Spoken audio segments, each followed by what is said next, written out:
So I'll describe his most recent experiment, which, they get better and better in terms of it improves them, they're stylish and all that kind of crap. But it's just absolutely wrong. What they're defending can't be defended. So you know that there must be something in the experiment that is flawed.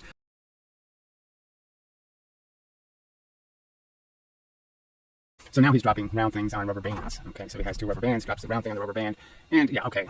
At first glance, I didn't see any. Well, can't matter much, but the same thing is really happening. The faster the surface hits the rubber bands, the more it's going to stick to the surface with friction. So there's going to be a place where there's a lot of friction. Okay, right here, where the rubber band is hitting the round surface. So you have this kind of a giant fulcrum, you could describe it as.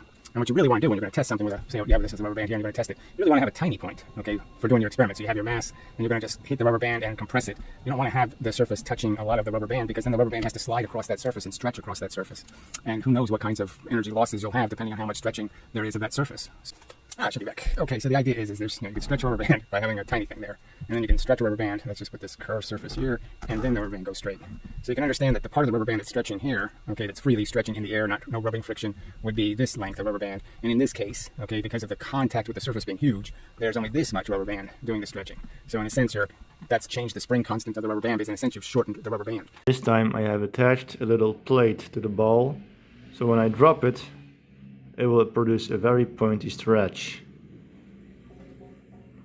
Like that. Now the other problem is this experiment has rubber bands, their thickness part is this way. So there's two rails of rubber band with their thickness this way, and the object comes down this way. So obviously the rubber bands have to flip. And that's another problem, because it's going to flip and stick.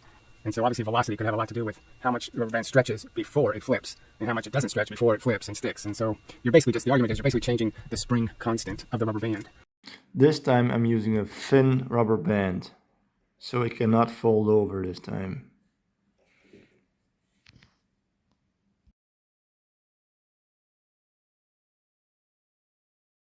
The rubber band is aligned with the 18 centimeter mark, as you can perfectly see. Once again, the rubber band is very close to the ruler, even closer than previously.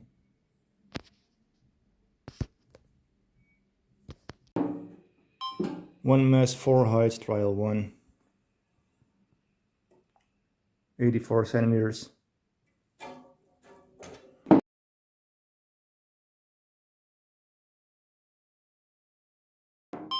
One mass, 4 height, trial 2.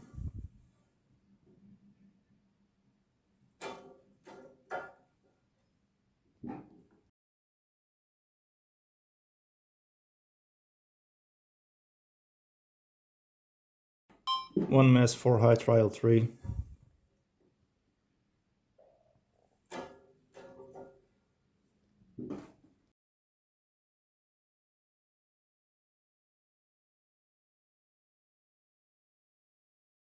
Two mass, 1 height, which is 34.5 centimeters.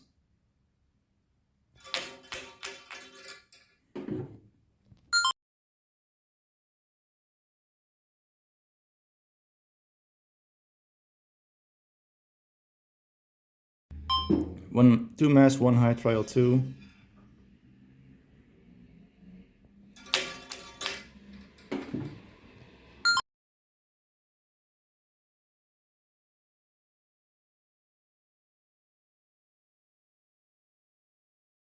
Two mass, 1 height, trial 3.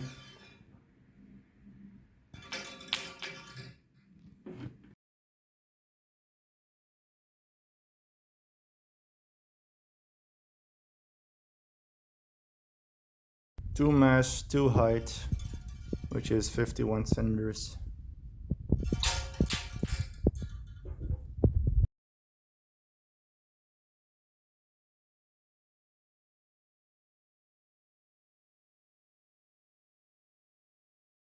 Two mass, 2 height, trial 2.